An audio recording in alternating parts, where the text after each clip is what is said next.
Contributor for the Karnataka Bulldozers.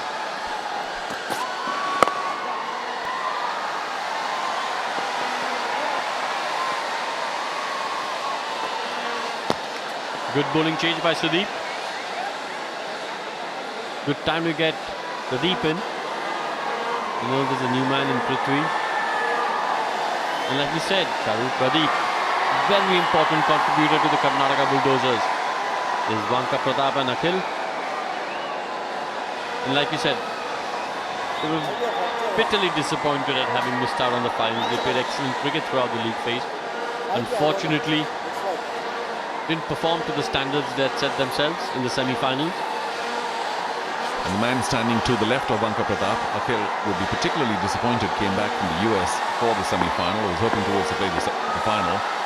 Didn't have a very good day in the field. Dog turned over and one bounce for a boundary. Run rate not very healthy. Now jumped to 6.3 seconds. Picked it up quickly. Went through with it. And also brings up 50 runs for Chennai Rhinos. On this pitch now, seeing the pitch do a bit. A total of 155, 160 might be enough, because in the Chennai Rhinos bowling lineup, they've got Rishi, who in my mind would exploit these conditions very well.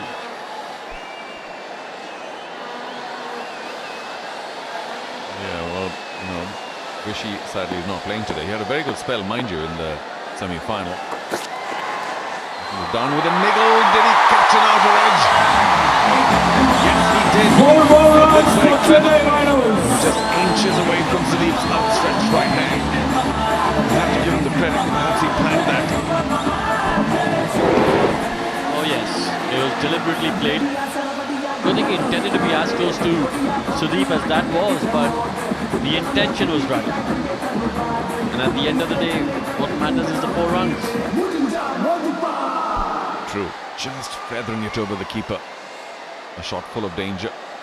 Normally you like to get a little bit of angle on it. Send it to where first or second slip should be. Second slip preferably. Anyway, 9 runs and 3 deliveries. It's proving to be a good spell now for the Chennai Rhinos.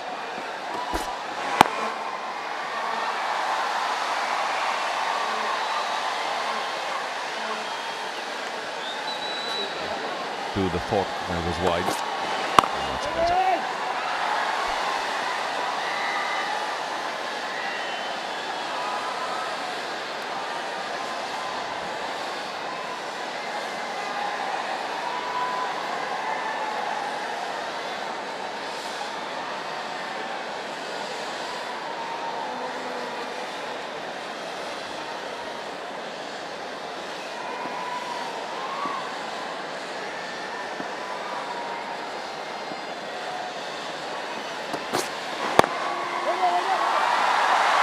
Nasty flipped off his legs, but they'll get just 1 to end the over. It's 60 for 2 after 9.